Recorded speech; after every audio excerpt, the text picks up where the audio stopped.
So if you have a cold and flu-like symptom, you notice that the symptoms are mucus, expectorating mucus. You got mucus coming out of your sinuses, you got mucus coming out of your mouth, you probably have mucus in the stools. Some people get chills and fevers and things like that. When you look at the symptomology of a cold and flu-like symptom, it is detoxification symptoms. Same ones exactly. And that's because you didn't catch anything. I mean, you can bring in bacteria. You can have excessive growth of bacteria. You can have viral loads coming into the body. As a rule, the body lives with those things, but it can trip into a detoxification. I was raised in the snow, so my parents used to say, don't go out in the cold, you'll catch a cold.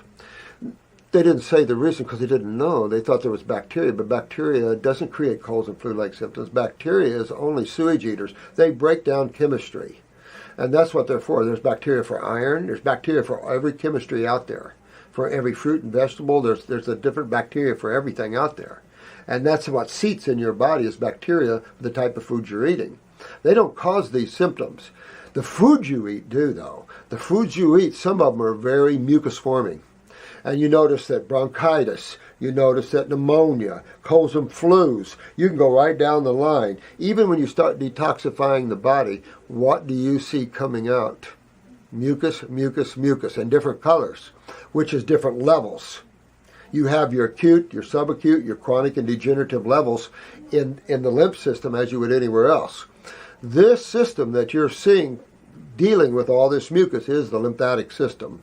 The lymphatic system in your body is the mucosa and your sewer system. It is your main immune system. It is the system of all the cancers. It is the lymphatic, lymphomas. It is the system of all pains. And a cold and flu-like symptom is showing you that your body's starting to fill up with this mucus and that the body's trying to get a fever to sweat. Why would you sweat? What is your skin? Medical doctors forgot what your skin is. It's your largest eliminative organ, number one, referenced as the third kidney. Your other two kidneys filter the sewer system from the right side and the left side of your body, respectively. Right kidney, left kidney. Every cell produces waste, just like your kids do, like your animals do, like your car does. And the blood doesn't deal with waste. The blood deals with nutrition. Your lymphatic system deals with waste. But we love milks and crap like that, and no one ever told us the truth. I'm raised farm boy. I'm raised a lot of milk. I had cold and flus. I had styes in my eyes. I had all types of mucousy lymphatic problems. That's all tumors are, too, lymphatic problems. Tumors are just pockets of fluid. What kind of fluid and what kind of chemistry? And that's what's important to people learn between the two sides. There's only two sides of chemistry, and there's only two fluid-based systems in your body that control the health of cells. So a cold and flu-like symptom is a cleansing that the body has to go through. When you reach a certain level of fullness, your body's going to try to eliminate. When you go to antibiotics and you go to the medical doctors, they stop it. Well, what you stop today is your friggin' nightmare tomorrow. If you stop pneumonia, you're going to have a mass developing in your lungs. Because that's what your body's trying to do for you, is take the opportunity, whether it was cold air, which is alkaline, or raw foods, which is alkaline, because alkalinity starts the process of detoxification. Why? Because the body is highly acidic when it's sick.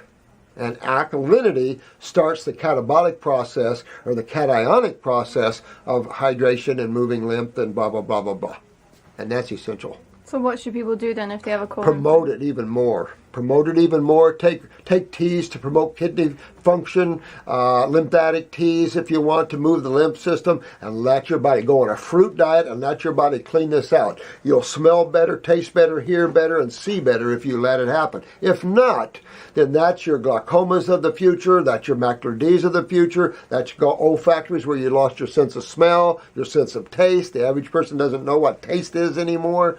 So they're just impacted with mucus and congestion from primarily dairy products. And there is nothing healthy about milk. Look at the last study, released 2 or 3 days ago, showing that the more milk you drink, the more fractures you have. They don't describe why, and they should tell people what you do when you cook foods, and especially when you ultra-pasteurize milk, which is only 2 or 3 stages away from plastic. And we like that. And that is so mucus-forming. Your body hates that so bad that your mucosa immediately produces mucus just before as you're bringing it to your mouth, because the body knows that it is a foreign protein of not harmonious nature of the human body.